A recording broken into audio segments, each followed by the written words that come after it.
اور ایک اور حدیث ہے بخاری اور مسلم کی کہ آپ صلی اللہ علیہ وآلہ وسلم نے ارشاد فرمایا کہ رات کی نفلی نماز 2 رکعت ہے، جب تمہیں صبح کا اندیشہ ہو تو 1 رکعت ملا لو، وہ ساری کو طاق کر دے گی، وطر کر دے گی۔ وطر عربی میں کہتے ہیں طاق کو، آڈ کو انگلش میں۔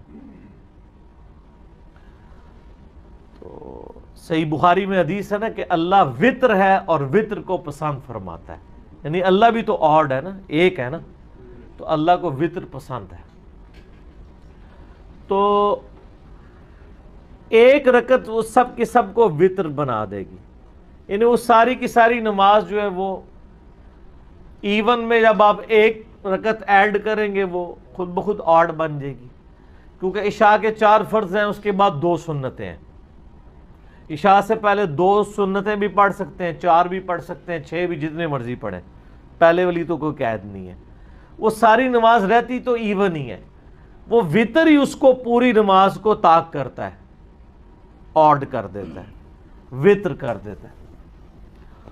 تو اب یہ جو حدیث ہے کہ اپنی رات کی آخری نماز کو وطر بناؤ، اس کے 2 مطلب ہو سکتے ہیں۔ ایک تو ڈائریکٹ مطلب ہے کہ وطر آخر میں ادا کرو،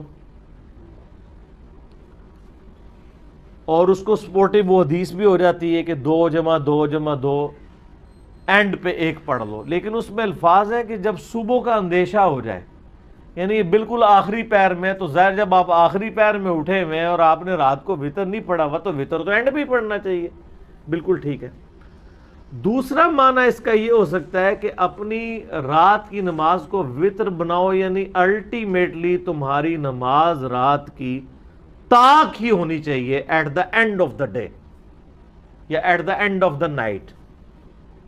یہ جو دوسرے والا مطلب ہے نا، یہی صحیح مطلب ہے، پہلے والے مطلب کو احادیث سپورٹ نہیں کرتی۔ اگرچہ الموطا امام مالک میں عبداللہ بن عمر رضی اللہ تعالیٰ عنہما کے بارے میں آتا ہے کہ اگر وہ رات کو عشاء کی نماز کے ساتھ وطر پڑھ لیتے تھے نا، اور پھر وہ رات کو اٹھتے تو وہ 1 دفعہ اور وطر پڑھتے تاکہ رات کو کی نماز کو ایون کر دیں، اس کے بعد پھر وہ دوبارہ سے نوافل پڑھنا شروع کر دیتے جتنے بھی توفیق ہو، اور اینڈ پہ جا کے دوبارہ سے وطر پڑھ لیتے، یعنی وہ رات میں 3 وطر پڑھتے، ایک رات کو پڑھ کے سوئے ہوئے ہوتے، دوسرا اٹھ کے پڑھ کے اس کو ایون کرنے کے لیے، اور تیسرا وہ پڑھتے تھے اینڈ پہ تاکہ میں رات کی آخری نماز کو وطر بناؤں۔ عبداللہ بن عمر یہی فارم لیا کرتے تھے کہ اپنی رات کی نماز کو وطر بناؤ سے مطلب یہ ہے کہ وطر اینڈ پہ پڑھنے چاہیے، یہ انہوں نے فارم لیا ہوا تھا، اور یہ فارم ان کا احادیث سے سپورٹیو نہیں تھا، ان کا ذاتی فارم تھا، کیونکہ مسند ابن الجعد، آپ کو پتہ نا ابن الجعد ایک محدث ہے، احمد بن حنبل کے استاد ہیں، ان کی بھی ایک مسند ہے، اس میں یہی جب روایت آتی ہے نا الموطا امام مالک والی، تو اس میں عبداللہ بن عمر خود کلیئر فرماتے ہیں کہ یہ جو میں اجتہاد کرتا ہوں نا کہ میں رات کو 3 دفعہ وطر پڑھ لیتا ہوں، پہلے وطر پڑھے پھر اس کو ایون کیا، وطر پڑھ کے پھر اینڈ پہ وطر، یہ میری ذاتی رائے ہے، میں نے نبی علیہ السلام یہ خلفائے راشدین کو ایسا کرتے ہوئے نہیں دیکھا۔ تو جب کسی کی ذاتی رائے ہے نا تو وہ پھر خطا بھی کھا سکتا ہے،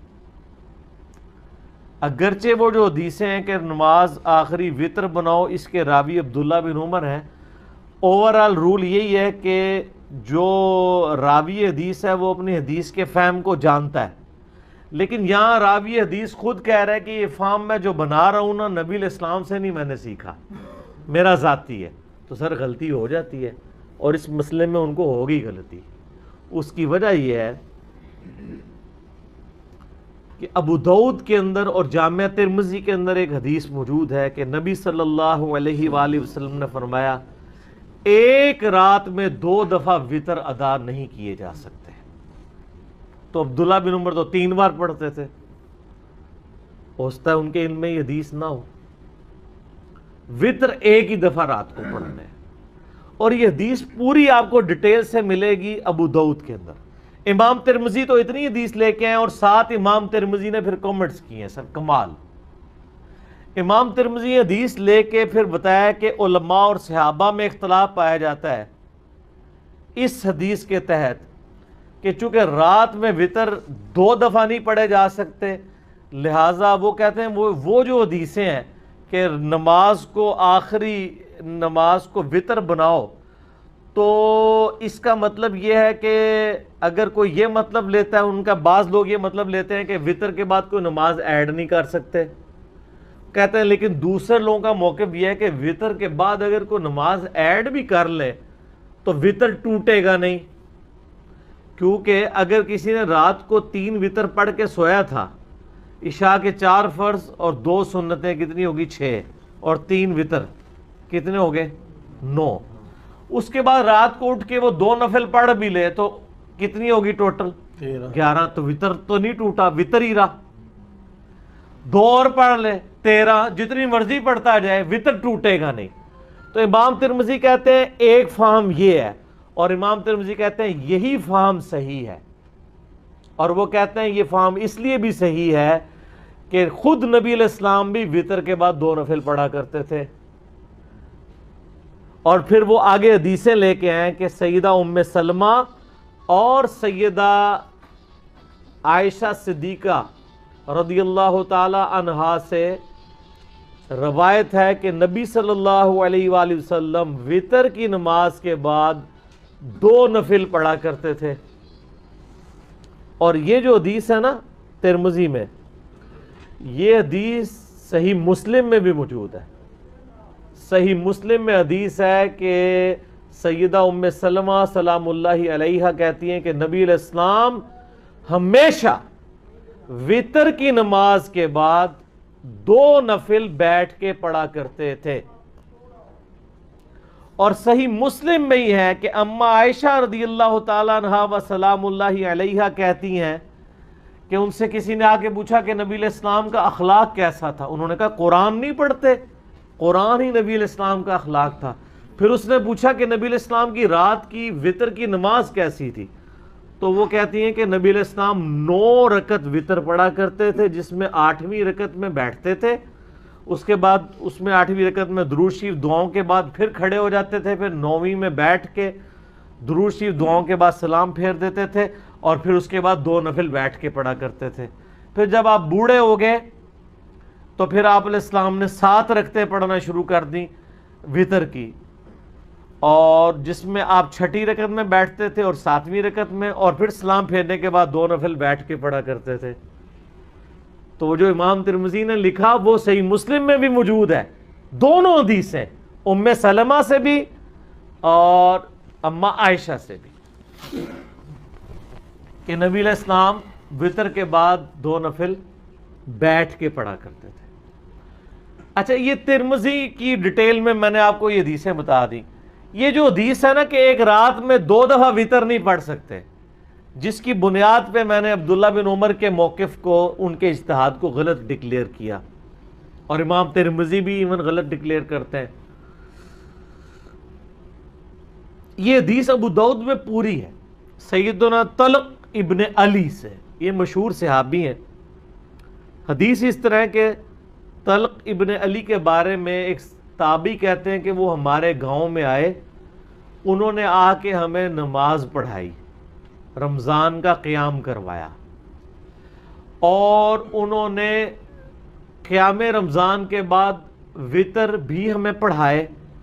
اس کے بعد وہ اپنے علاقے میں واپس تشریف لے گئے اپنی مسجد میں. وہاں پہ لوگ ابھی تک انتظار کر رہے تھے کہ ہمارے امام آئیں گے تو وہی ہمیں قرات، یعنی ان کی ہم اقتداء میں نماز تراویح یا قیام اللیل کریں گے. تو وہاں جا کے طلق ابن علی نے دوبارہ سے قیام اللیل کروایا اپنے گاؤں کے لوگوں کو. اور جب وطر کی باری آئی تو طلق ابن علی نے مصلی چھوڑ کے کہا کہ اپنے امام کھڑا کرو، کیونکہ میں نے نبی علیہ السلام سے سنا ہے کہ ایک رات میں 2 دفعہ وطر نہیں پڑھے جا سکتے، تو میں تو وطر پڑھ چکا. اس حدیث سے بے شمار مسائل نکلتے ہیں.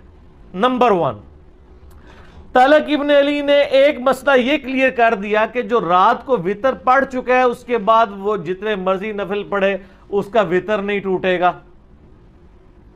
نمبر 2، انہوں نے یہ بھی بتا دیا کہ 2 دفعہ وتر نہیں پڑھے جا سکتے. نبی علیہ السلام سے میں نے خود سنا ہے، تو میں چونکہ ایک دفعہ وتر پڑھ چکا ہوں، اب یہ نہیں کہ میں دوسری بار پڑھوں پھر اس کو توڑ کے پھر اس کو دوبارہ آڈ بناؤں، یہ کام نہیں ہوگا.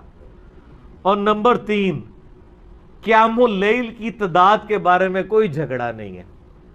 اگر اہل حدیث کہتے ہیں جو 11 سے زیادہ رکعتیں نہیں پڑھنی ہے، تو چلیں ہم مان لیتے ہیں کہ طلق ابن علی نے 11 رکعتیں پڑھائی تھی ادھر، تو 8 پھر آگے پیچھے پڑھائیں گے، کتنی ہوگی؟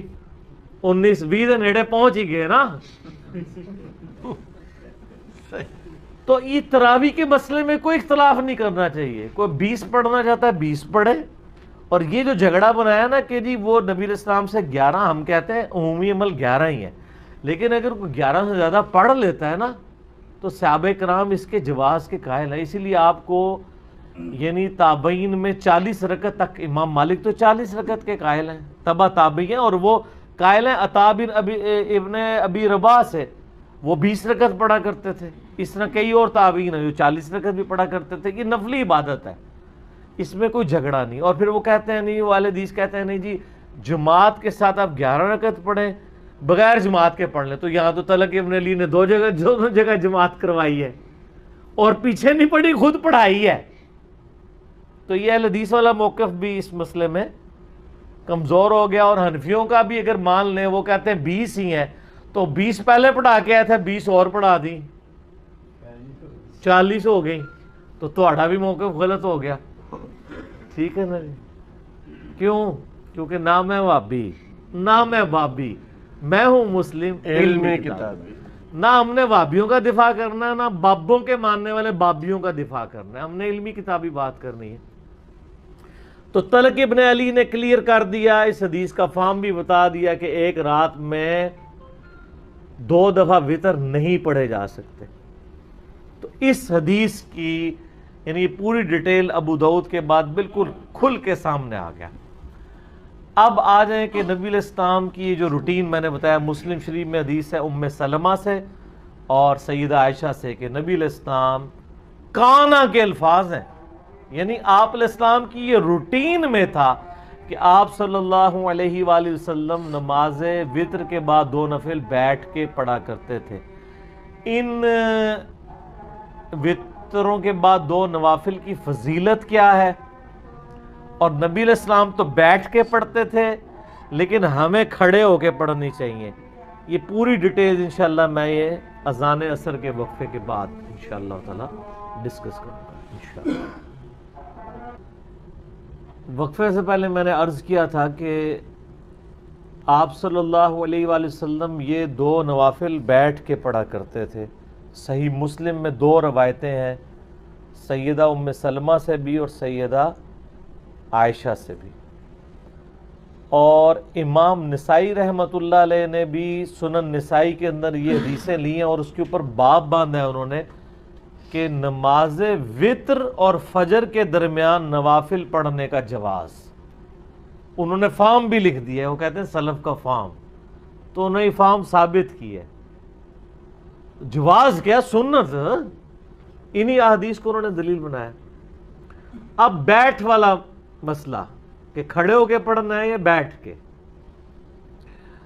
دیکھیں صحیح بخاری میں حدیث ہے، نبی علیہ السلام نے فرمایا جو شخص کھڑے ہو کے نماز پڑھتا ہے نا، اس کے مقابلے میں جو بیٹھ کے پڑھتا ہے اس کو آدھا ثواب ملتا ہے، اور جو لیٹ کے پڑھتا ہے اس کو بیٹھنے سے بھی آدھا ملتا ہے. مجبوری کی وجہ سے بعض اوقات کرنا پڑ جاتا ہے، لیکن اگر مجبوری نہ ہو، جو کھڑے ہو کے نماز پڑھ سکتا ہے اسے کھڑے ہو کر ہی پڑھنی چاہیے. رہا نبی علیہ السلام کا معاملہ، یہ صوفیاء نے زیادہ ہنگامہ کھڑا کیا. آپ نے دیکھا ہے کہ جو صوفیاء کے ماننے والے ہیں وہ ضد کرتے ہیں کہ وہ وتر کے بعد 2 نفل بیٹھ کے پڑھتے ہیں، کہتے ہیں سنت ہے، لیکن حکم جو ہے وہ سنت پہ فوقیت رکھتا ہے. صحیح مسلم میں حدیث ہے، عبداللہ بن عمر بن عاص کہتے ہیں کہ میں نے نبی علیہ السلام کو دیکھا کہ آپ بیٹھ کے نفل پڑھ رہے ہیں، تو میں آپ کے قریب گیا، آپ کے ماتھے پہ ہاتھ رکھا میں نے. یہ سنت بھی ہے کسی کی طبیعت چیک کرنے کے لیے. تو انہوں نے کہا، نبی علیہ السلام نے فرمایا کہ عبداللہ کیا کر رہے ہو؟ کہا یا رسول اللہ میں نے آپ سے یہ بات سنی ہے کہ جو بیٹھ کے نوافل پڑھتا ہے اس کو آدھا ثواب ملتا ہے، تو میں چیک کروں کہ یہ آپ بیمار تو نہیں جو بیٹھ کے پڑھ رہے ہیں. تو آپ علیہ السلام فرمایا میں بیمار نہیں ہوں، لیکن میں تم لوگوں کی طرح نہیں ہوں، مجھے اللہ تعالیٰ بیٹھ کے بھی مکمل نماز کا ثواب عطا فرماتا ہے. یہ آپ کی خصوصیت ہے. جیسا کہ صحیح بخاری اور مسلم میں آتا ہے کہ نبی علیہ السلام نے فرمایا کہ ہم انبیاء کی آنکھیں سوتی ہیں، دل جاگتا رہتا ہے. نبیوں کے وضو نہیں ٹوٹتے سونے سے. سیدہ عائشہ کہتی ہیں کئی بار نبی علیہ السلام یعنی نوافل پڑھ کے تہجد کے لیٹتے، میں آپ کے خراٹوں کی آواز بھی سنتی، پھر اٹھ کے اسی طریقے سے نماز کے لیے چلے جاتے. تو میں کہتی یا رسول اللہ وضو تو فرمایا کہ ہمارے دل جاگتے رہتے ہیں، آنکھیں سوتی ہیں. تو وضو کے ٹوٹنے نہ ٹوٹنے کا احساس انبیاء کو نیند میں بھی ہو جاتا ہے. ان کی غفلت ویسی نہیں ہوتی جس طرح کی ہماری ہوتی ہے. تو یہ نبی علیہ السلام کی خصوصیت ہے. تو چونکہ آپ علیہ السلام خود کہہ رہے ہیں کہ کھڑے ہو کے پڑھنا پورا ثواب ہے، بیٹھ کے آدھا ہے، تو لہٰذا اب اس کی پلی نہیں لینی چاہیے. ہم تو الحمدللہ کھڑے ہو کے ہی پڑھتے ہیں نوافل کو، ظاہر ہے پورا ثواب کمانا چاہیے. یہ بہت بڑی ایک فضیلت ہے، اور اس کی فضیلت سن لیں. سنن دارمی کے اندر حدیث ہے صحیح سند کے ساتھ. یہ حدیث صحیح ابن حبان میں بھی موجود ہے، صحیح ابن خزیمہ میں بھی موجود ہے کہ نبی صلی اللہ علیہ وآلہ وسلم نے فرمایا کہ رات کی بیداری ایک مشکل کام ہے. خصوصاً سفر کے کانٹیکسٹ میں آتا ہے. سفر میں تو بندہ تھکا ہوتا ہے.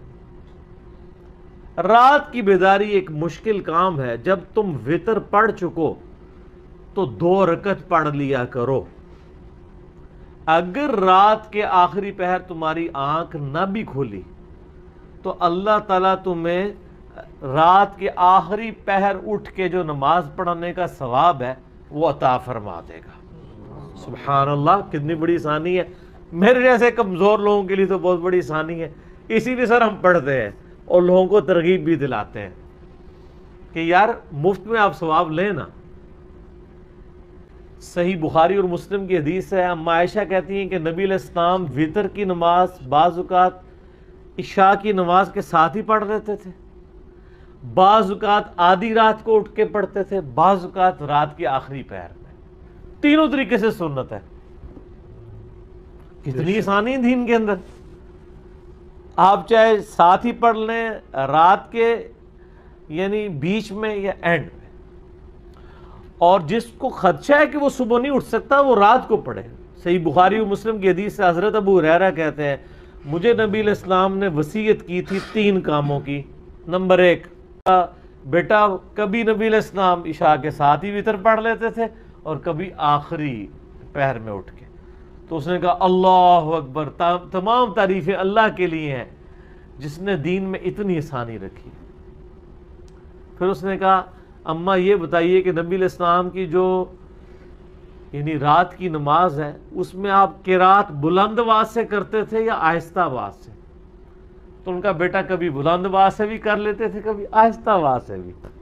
پھر اس نے کہا اللہ اکبر سبحان اللہ وبحمدہ، تکبیر بلند کی. اللہ سب سے بڑا ہے، تمام تعریفیں اس کے لیے جس نے دین میں اتنی آسانی رکھی کہ آپ قیام اللیل میں بلند آواز سے بھی قرات کر سکتے ہیں اور آہستہ آواز سے بھی. یعنی دونوں طریقے یعنی دین میں اللہ تعالیٰ نے آسانیاں رکھی ہوئی ہیں. لہٰذا ہم تو بھائیوں کو ترغیب دلاتے ہیں کہ آپ لوگ جو ہے وہ اس سنت کے اوپر عمل کیا کریں اور اپنی روٹین میں اس سے شامل کریں. جب نبی علیہ السلام خود پڑھ رہے ہیں وتر کے بعد 2 نوافل، لہٰذا اس حدیث کا فہم نبی علیہ السلام ہی خود بیان کر رہے ہیں کہ وتر کے بعد 2 رکعتیں ایڈ کرنے سے وتر نہیں ٹوٹتا. لہٰذا اپنی نماز، رات کی نماز آخری نماز کو وطر بناؤ سے مراد یہ نہیں ہے کہ وطر اینڈ پہ پڑھنا چاہیے، مراد یہ ہے کہ at the end of the night نماز وطر ہی رہنی چاہیے. تو وہ دو ایڈ کرنے سے وطر وطر ہی رہتا ہے.